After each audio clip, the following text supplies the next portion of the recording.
Welcome to Let Me Fix This. Enjoy the video. In this video, I will explain how to replace Kia Sportage door button, updated. First, remove the door panel carefully using a trim tool and store clips safely. Disconnect electrical connectors to free the old button assembly. Swap the faulty button with the new unit and test the switch before reassembly. Reattach the door panel, ensuring all clips and screws are secure. Take your time and follow each step for a reliable result.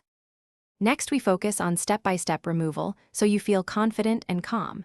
Start by loosening visible screws and then use gentle, steady pressure with a trim tool to release the panel clips. Work around the panel perimeter and lift straight outward to free the panel. Carefully disconnect electrical plugs and set the panel aside on a soft surface. Keep all screws and clips in a small container so nothing gets lost. If you are finding this video helpful, please subscribe and like to support the channel. Quick recommendation: if you need a reliable bottle while working, check out the product I have here. It keeps water cold and fits in cup holders perfectly. Check the description for the link and other deals on tools and parts. Thanks for the support. Now let's get back to the video. Now we install the new button with patience and attention to detail.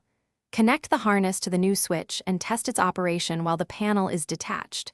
When confirmed working, align the assembly, press it into place, and secure any screws.